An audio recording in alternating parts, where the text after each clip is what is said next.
I'm Sophie Little, Senior Programme Manager for the Living Wage Foundation and the host of our brand new podcast, which is all about living wage, living hours and living pensions.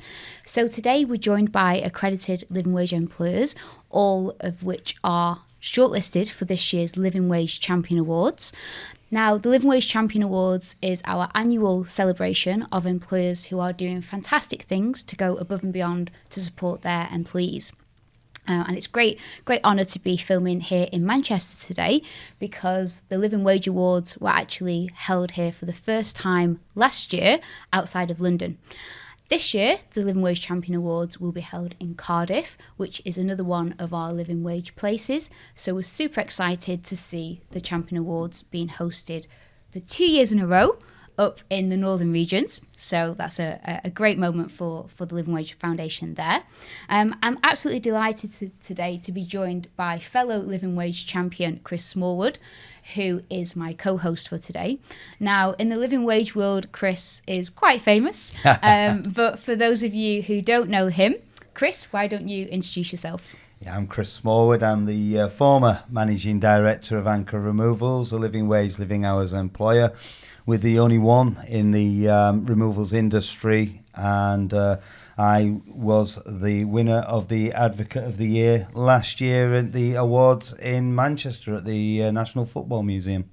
So, Chris, do you want to start off? Yeah, it gives me great pleasure to introduce our speakers, our guest speakers today, starting with Alex Rogers, who's from the Derbyshire Wildlife Trust. She's up for the Industry Trailblazer Award. She's the Director of People and Culture. So, Alex, tell us a little bit about who you are, what you do, and your organisation. I'm Director of People and Culture at Derbyshire Wildlife Trust. Derbyshire Wildlife Trust are part of a federated structure of there's 46 other wildlife trusts.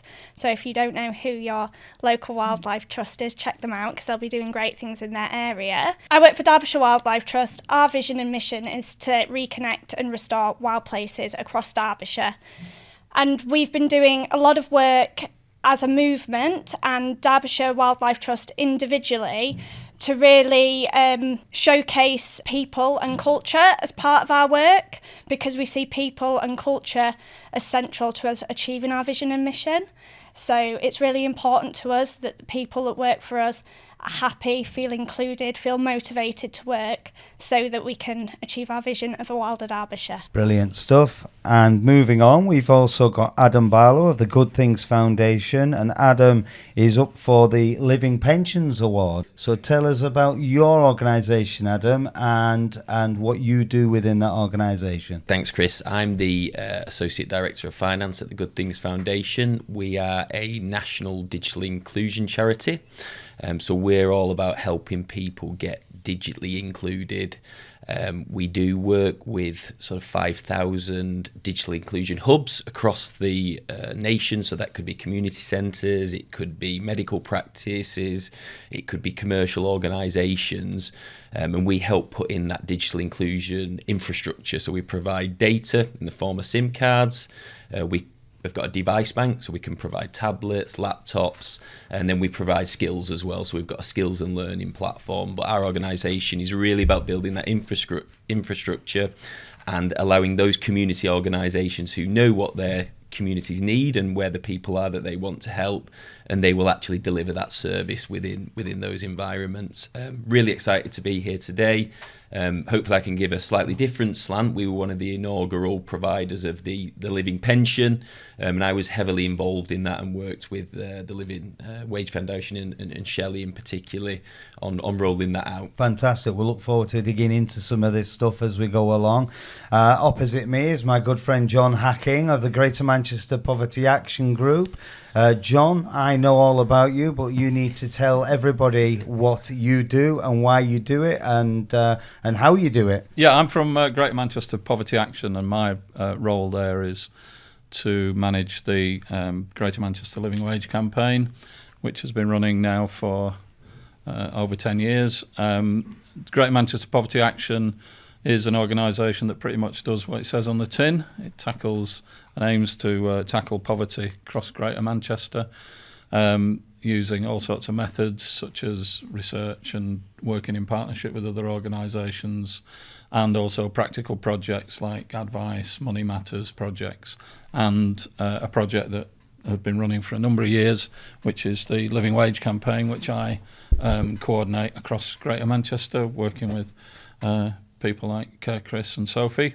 Our objective as an organisation, as Greater Manchester Poverty Action, is to see a reduction in poverty across Greater Manchester. It's a pretty straightforward thing.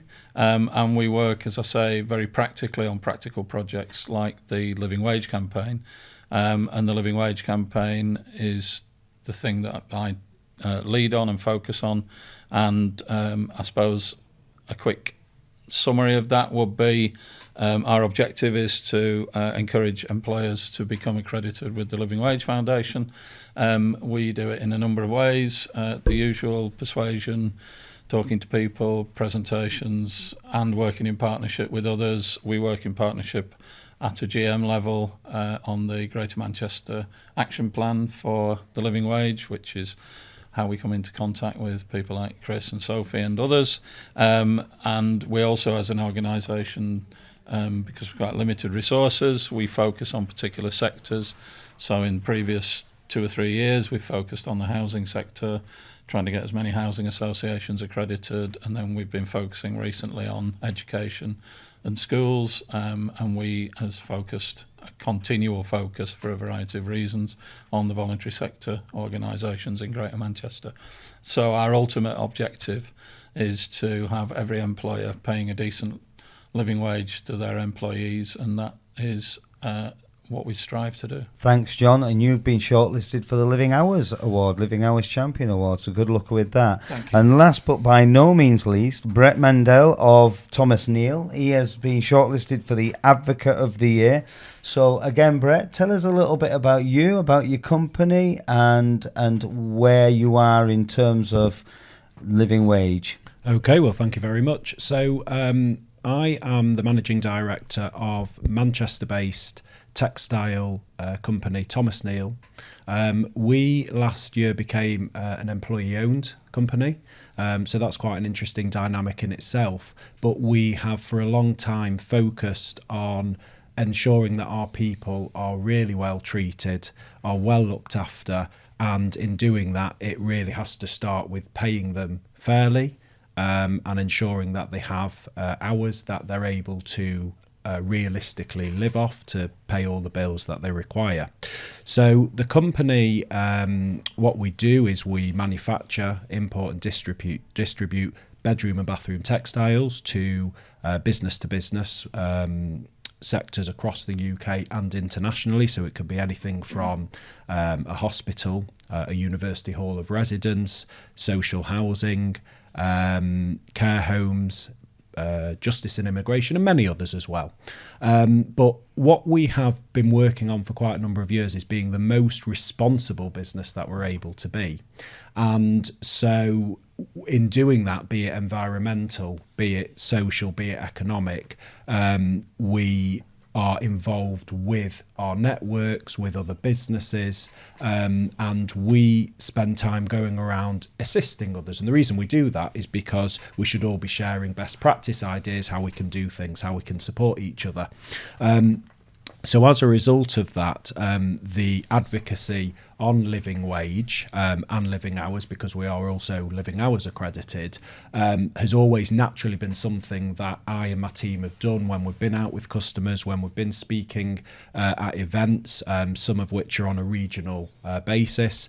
And then in regard to, very specifically about the living wage, I've taken part in a variety of national related advocacy, so be it interviews on BBC Radio, a comment in a feature in the Sunday Times about the link between low pay and poverty and the importance of paying people fairly, and a host of other things as well. And it's great to be able to spread the message and encourage others to also get involved, to accredit their organisations, because we truly believe that it's the right thing to do, and it's attainable and achievable. So I mentioned earlier that this year we're hosting the Living Wage Champion Awards in Cardiff, which is another one of our Living